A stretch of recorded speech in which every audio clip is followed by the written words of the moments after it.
आइए अति रोचक समाचारों की प्रस्तुति करें। देश भर में और विदेशों में दीपोत्सव पर्व मनाया गया। हालांकि भारत में जो दीपोत्सव मनाया गया ना, 90% जनता ने तो औपचारिकता पूर्ण की। 10% लोगों ने दीपोत्सव मनाया, उत्सव पूर्वक सामान खरीदे, वो किया, सब कुछ हुआ। ठीक है, जो भी हुआ। पटाखों का व्यवसाय बहुत तगड़ा हुआ और पटाखे भी खूब चढ़े। वायु प्रदूषण चरम पर गया। अब तो सांस लेने की भी दिक्कतें हुई अनेक प्रदेशों में। अब क्या करें, दीपोत्सव का आनंद है, मना लिया, हो गया। जो भी कुछ हुआ ना, ठीक है, सब हो गया। और सच्चे अर्थों में एक बात बताऊं और ये बात कहूं कि इस बार दीपावली 2025 काली दीपावली के रूप में ही मनाई गई। 90% जनता ने मात्र औपचारिकता पूर्ण की, वो भी मन मसोट करके। यह हमारे देश के और 90% जनता की सच्चाई है। चलिए, ये तो हो गया। अब कल कहीं पर गोवर्धन पूजा होगी, 23 को भाई दूज होगी और दीपोत्सव पर्व का समापन हो जाएगा। तो अब यहाँ पर जब दीपोत्सव हुआ ना, तो दीपोत्सव की रात और एक दिन पूर्व हर प्रदेश में अग्नि देवता का क्रोध नजर आया।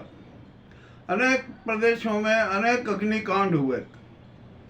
अब कहीं गोडाउन जले, कहीं मकान जले, कहीं दुकानें जली और कहीं पर पटाखों की दुकानें जली। इस प्रकार का सारा हुआ।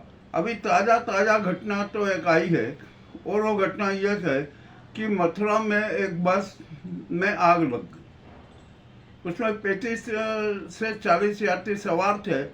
जैसे ही आग की सूचना गई और तो रेस्क्यू किया गया और 35 लोगों को बाहर निकाला गया। बाकी सबको बाहर निकाला गया, बस जिनकी कोई जनहानि नहीं हुई, ऐसा अभी तक समाचार है।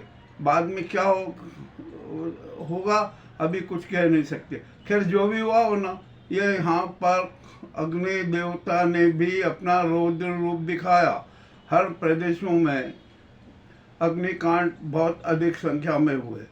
चलिए, अब ये भी बात छोड़ दीजिए। अब अयोध्या में दीपावली पर्व के नाम पर एक नया विश्व रिकॉर्ड बनाने के नाम पर अनेक प्रकार का भव्य समारोह आयोजित किया गया। उस समारोह में करोड़ों रुपया व्यय किया गया।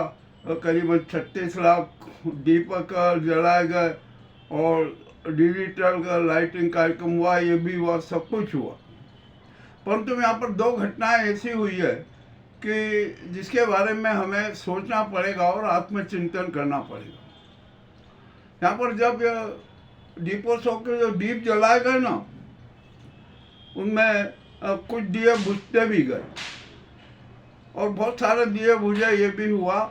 तो अब जो बुझे हुए दियों को झाड़ू से हटाया गया। ये भी सारा सब नाटक हुआ। तो जो दीपोत्सव के जो दीप जो पावनता का प्रतीक है, उन्हें झाड़ू से हटाना उचित नहीं होता।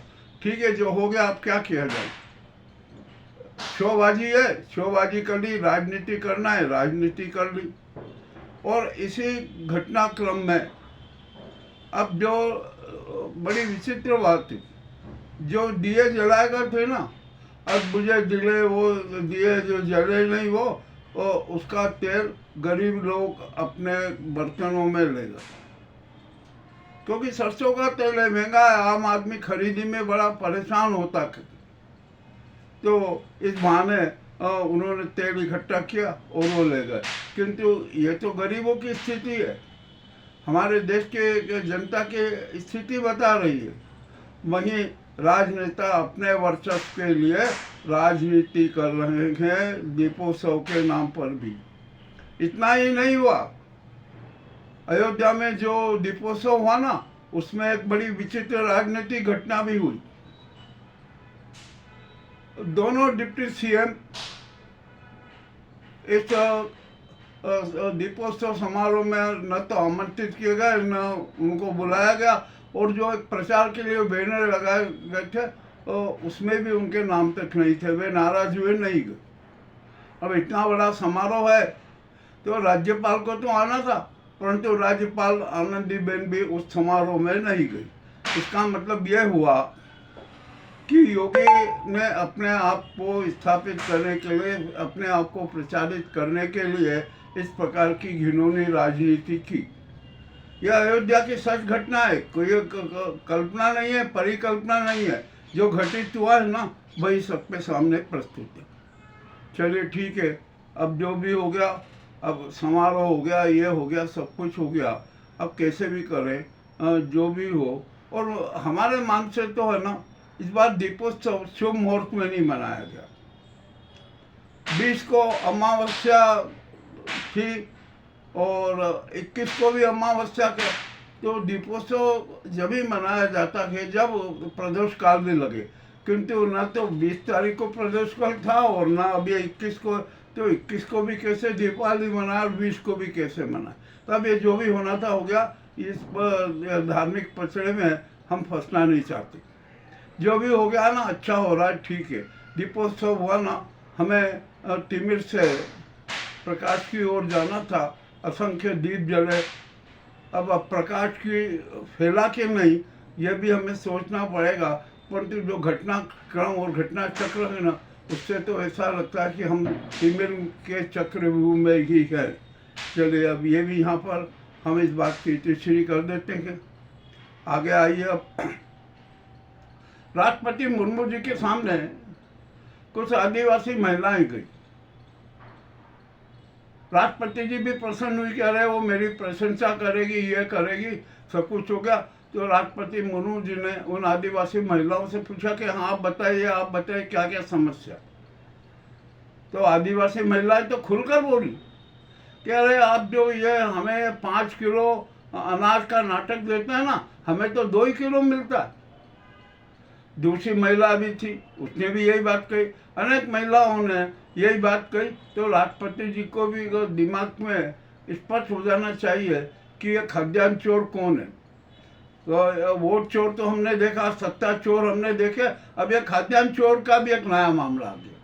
अब देखते हैं यहाँ पर किसने ये चोरी की, किस प्रकार के घोटाले हुए, ये भी एक मामला बड़ा अपने आप में विचित्र है। अब यहाँ पर एक बहुत बड़ी हम चर्चा करते हैं, बहुत बड़ी बात करते हैं। हमारे देश में अहंकार का स्वरूप इतना बढ़ चुका है कि जिसकी कोई सीमा नहीं। जो भी आदमी कुर्सी पर बैठ जाता है ना, वो अपने आप को शहंशाह समझने लग जाता है। उसका दिमाग 7वें आसमान पर हो जाता है। वो सामान्य जन से अपने आप को ऊपर समझने लगता है, अपने आप को सुपर समझने लगता है। चाहे वो प्रधानमंत्री हो, गृह मंत्री हो, अन्य मंत्री हो, सांसद हो, विधायक हो, सरकारी अफसर हो और सरकारी कर्मचारी हो, ये सब है ना, इनमें इतना अहंकार आ जाता है कि वे जनता को 2वें दर्जे का समझने लगते हैं।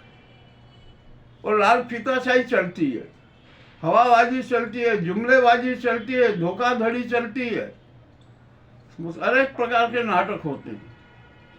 तो आखिरकार ये ऐसा क्या है, ये कुर्सी का अहम कब समाप्त होगा, इस बात पर भी गंभीरता से विचार करना चाहिए। अरे कुर्सी पर ना, यह आपके व्यक्तिगत स्वार्थ के लिए नहीं है, यह अहंकार के लिए नहीं है। ये तो है ना, लोक सेवा के लिए है, जन सेवा के लिए है, राष्ट्र की सेवा के लिए है, समाज की सेवा के लिए। क्योंकि कुर्सी पर बैठने वाला आदमी सेवा नहीं करता। वो तो कहता है कि बस ठीक है, मैं अपना स्वार्थ कैसे पूरा करूं, अपना राजनीतिक स्वार्थ, आर्थिक स्वार्थ और अन्य प्रकार के स्वार्थों की पूर्ति करने लग जाता है। तो ये कुर्सी का अहंकार भी हमारे देश में एक अहम समस्या बना हुआ है। इसका भी समाधान होना चाहिए। यदि इसका समाधान नहीं हुआ ना, तो देश की जनता फिर सड़कों पर उतर जाएगी और अब इन कुर्सी वालों को भी पीटेगी। अब यहाँ पर आइए, एक देश में एक बहुत बड़ा घिनौना कृत्य हो रहा है। ये मनोवादी जो उन्मादी चेहरे हैं ना, अनेक प्रकार के नाटक कर रहे हैं। इतने नाटक कर रहे हैं कि हद से ज़्यादा। इनको हमारा ये संविधान पसंद नहीं है, इनको हमारी जो गंगा जमुना संस्कृति ये पसंद नहीं है। इन्हें तो सिर्फ अपनी मनोवादी संस्कृति और मनोवादी संविधान पसंद है, इसलिए संविधान की हत्या कर रहे, कानून की हत्या कर रहे, न्याय विधा की हत्या कर रहे हैं, समाज की हत्या कर रहे हैं, सामाजिक और राष्ट्रीय सांप्रदायिक सद्भाव की हत्या कर रहे हैं, सनातन धर्म की हत्या कर रहे हैं। ये तिरंगे की हत्या पर आमादा है। ये चाहते हैं कि हमारा है ना मनोवादी राज्य को, और जो मनोवादी राज्य को ये हिंदू राष्ट्र के नाम पे संबोधित करते हैं। अरे यहाँ पर जरा बताइए हिंदू कितने और सच्चे हिंदू कितने, इस बात की भी तो जरा बताइए। यहाँ पर कोई बताना नहीं चाहता, सिर्फ बस अपना उन्माद प्रदर्शन करना चाहते हैं और करते रहे। इनका वो लक्ष्य ये है मनोवादियों का कि देश में एक वर्ग संघर्ष हो। ये मनोवादियों और जो ये उन्मादियों जो सुखी संपन्न है ना, इनका एक वर्ग अलग हो और एक जो ये गरीब है, अजा है, जजा, पिछड़े, दलित, अति दलित, ये सब जो है ये एक ग्रुप में हो। और यहाँ पर एक बात और बता दूं कि एक ये जान लीजिए मनोवादियों के लिए भी संकेत है, उनको सूचना है कि अजा, जजा, पिछड़े, दलित, अति दलित, बुद्धिस्ट, सिख, ईसाई, जैन अपने आप को हिंदू नहीं मानते। और मुस्लिम भी तो अलग ही पंथ है, जिनकी संख्या लगभग 22-23 करोड़ है, वो भी अलग ही है। तो जब इस देश में ये कितनी बड़ी आबादी है जो अपने आप को हिंदू नहीं मानती है, तो फिर हिंदू राष्ट्र की बात क्यों की जा रही है? हिंदू राष्ट्र की बात छोड़ दीजिए। मगर नहीं, ऐसा नहीं होगा। उनको तो अपनी राजनीति करना है, देश को गुलाम बनाना है, जनता को गुलाम बनाना है, व्यवस्था को गुलाम बनाना है, मनोवादी प्रचार के माध्यम से, मनोवादी कुकृत्यों के नाम से। अब मनोवादी सिद्धांतों का तो अंतिम संस्कार हो चुका है इस देश में, अब वो चल नहीं सकते और किसी को पसंद भी नहीं है। 90% जनता को मनोवादी सिद्धांत, मनोवादी विचारधारा पसंद नहीं है, ये भी स्पष्ट है। और जो आप ये वर्ग संघर्ष चाहते हो ना, हो जाने दो वर्ग संघर्ष। जिस दिन ये सब सारे जो गैर हिंदू जो है ना, ये एक मंच पर आ जाएंगे, एक साथ एकत्रित हो जाएंगे और जन क्रांति होगी, तो उस समय ये मनोवादियों की क्या हालत होगी, जरा इसकी भी परिकल्पना कर लीजिए। अब आप ये बात छोड़ दीजिए हिंदू राष्ट्र, हिंदू तो हिंदू राष्ट्र, ये भाषा छोड़ दीजिए। अब तो आ जाइए सनातन धर्म पर। सनातन धर्म के 10 मूल सिद्धांतों पर उन्हीं पर ही चलना होगा। वसुधैव कुटुंबकम की भावना से काम करना होगा, देश की एकता को मजबूत बनाए रखना होगा, सांप्रदायिकता के नामों निशान मिटाना होगा। किंतु ये मनोवादी ऐसा नहीं करेंगे। इन्होंने तो अपना मनोवादी संविधान भी तैयार कर लिया था, जो 3 फरवरी 2026 को सामने रखा जाएगा, सरकार को भी प्रेषित किया जाएगा। यह भी तिथि की घोषणा हो चुकी है, परंतु मनोवादी संविधान कभी स्वीकार नहीं होगा।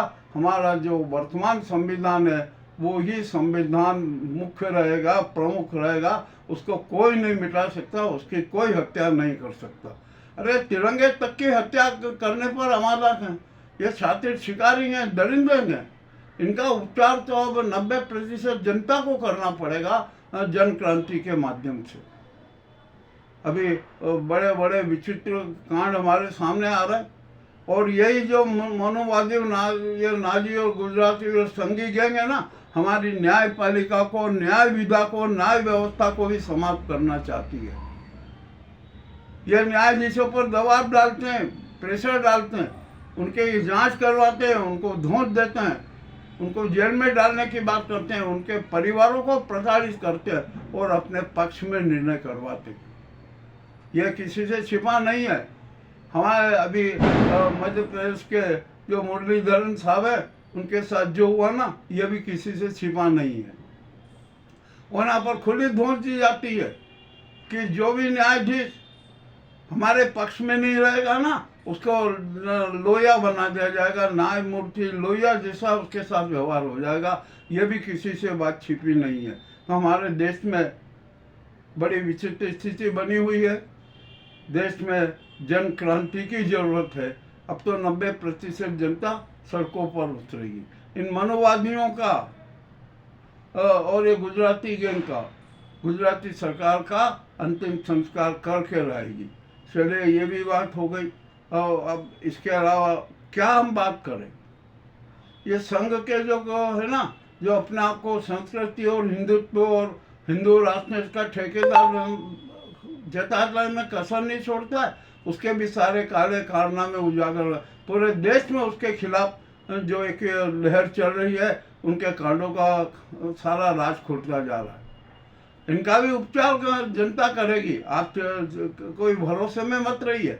जनता को सब पता है, जनता सब जानती है कि किस प्रकार के क्या क्या नाटक किए जा रहे हैं। ये कड़वे समाचारों की प्रस्तुति की है।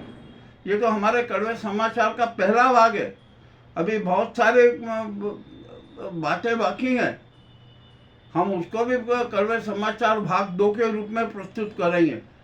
हमारे इन कड़वे समाचारों से बहुत लोगों को बुरा लगेगा। बुरा लगे, हम डरते नहीं हैं। हम तो सत्य के पक्षधर हैं। सच सबके सामने प्रस्तुत करते हैं। और हम किसी से ये भी नहीं कहते कि आप हमारी चैनल को लाइक कीजिए, सब्सक्राइब कीजिए। नहीं, हम तो सिर्फ एक अनुरोध करते हैं कि आप भावनात्मक रूप से हमारे साथ जुड़े रहिए और अपने संवाद हमें प्रेषित करते रहिए। यही हमारे लिए दीपोत्सव का उपहार है और हमारी जो सत्य निष्ठा है, सत्य भावना है, उसका उपहार है। हमें पूरा विश्वास है कि जो सच्चे लोग हैं ना, वो हमारे साथ रहेंगे। बहुत बहुत धन्यवाद।